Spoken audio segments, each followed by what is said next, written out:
Back to the New Testament by Pentecost Reading Challenge. Today we turn our attention to the Epistle to the Colossians. This letter's authorship is highly disputed. The letter itself says it's written by Paul, and it has the classic form of his letters. Yet most scholars now consider it almost certainly the earliest of the letters attributed to Paul, but not actually written by him. This is largely because in Greek, the sentences found here are much longer and more complexly structured than Paul's letters to the Romans, Corinthians, and Thessalonians. Note that the process of creating English translations largely obscures this. Beyond that, there are also significant and curious content differences from Paul's letters. For example, compare this letter's attitude and advice on slavery to that of Philemon. Or compare Paul's famous claim in Galatians that all are one in Christ Jesus to the stratified household codes found here. Something has changed. Borg places it sometime in the 80s, largely due to literary connections to Ephesians, which seems to draw on Colossians, and which was written no later than 90 AD. More on that next week. If so, that means Colossians had to be in circulation earlier. Some key insights to watch. The Wesley Study Bible says the Colossian church was doing battle with heresy. The threat was from those who questioned the adequacy of Christ while promoting ascetic practices and angel worship. They had the mistaken notion that all matter was evil, and therefore the incarnate Christ was inferior to the angels.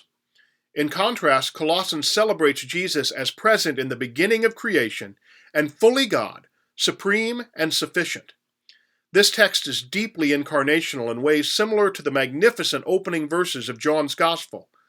Language of dwelling is especially prominent. It celebrates virtues, that is, lives lived differently because of one's faith and experience of Christ. In my own preaching, I'll often still refer to Paul as this letter's author, especially when working with the great hymns found in Philippians 2 and Colossians 1 to celebrate and convey who Jesus is. I find the two together especially powerful, and authorship isn't worth going into. But I do see the logic of arguments that it must be later. Remember, in the first century, the idea of authorship, writing in the name of a teacher, would not be a deception, but a way of honoring the teacher, even as the ideas taught continue to evolve.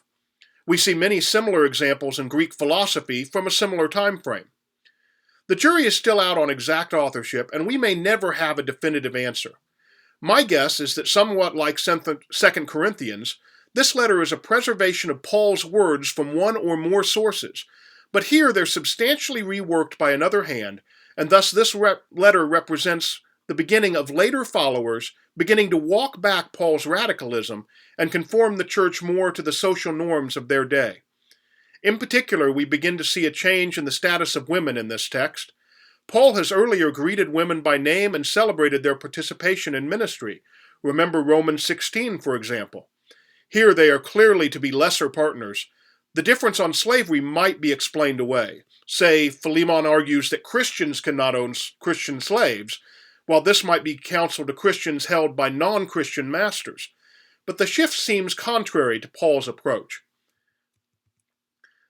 Ultimately, whether Paul did or did not write this letter is not as important as focusing on the fact that the larger community received this text and found it inspired and instructional.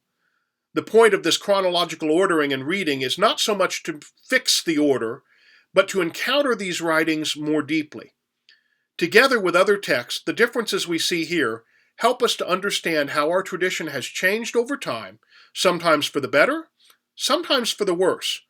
This invites us to wrestle anew with how to faithfully respond in our own place and time, to do no harm, to do good, and to stay in love with God. Blessings on your reading.